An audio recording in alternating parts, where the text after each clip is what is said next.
Mr. Speaker, yesterday's Auditor General report examined procurement in Service Alberta, highlighting SuperNet as an example. And through examining this contract, the AG found that the department lacked an effective contract management system, and Service Alberta confirmed that it applies the same process to manage all of its large and complex contracts. Now, this contract was so late that subscribers and ISPs were scared about service continuity.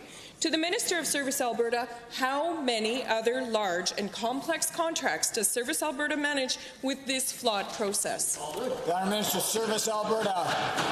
Well, thank you very much, Mr. Speaker, and thank you to the honourable member for the question. As the Auditor General's report pointed out, it was a backward-looking report specifically at the original SuperNet contract. So that was the one that was put in place by the PCs. When we came forward with the new SuperNet contract, we took the lessons learned from the previous one and actually implemented the recommendations that the Auditor General put forward in his report when we came forward with the new SuperNet 2.0 contract. For supplemental.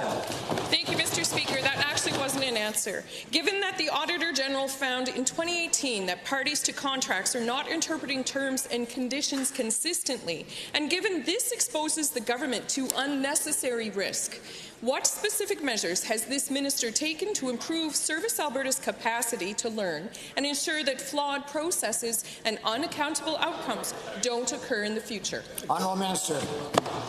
Well, thank you very much, Mr. Speaker. As I mentioned before, the Auditor General's report was backwards-looking, and that contract was put in place by the former PC government, Mr. Speaker.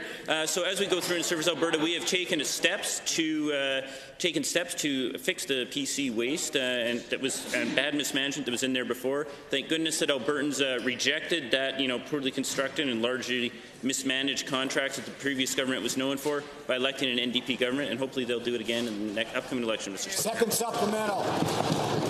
So given that the Auditor General found deficiencies in 2018, this year, in how Service Alberta defines performance measures and targets in its contracts that prevent the department from understanding or reporting on whether contracts deliver on desired outcomes, and given that the minister said yesterday that the SuperNet contract was an excellent example of something that our government had to come through and fix, when will Service Alberta publish performance measures about its procurement practices? The Honourable Minister.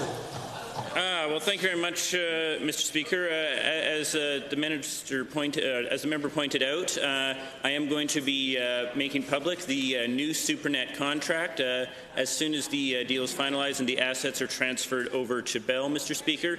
Because we are proud of the work we've done on that contract, Mr. Speaker, we are going to have that contract be public so Albertans can see for themselves the good work that Service Alberta and our government has done on that contract to serve rural Albertans. Thank you, Mr. Speaker.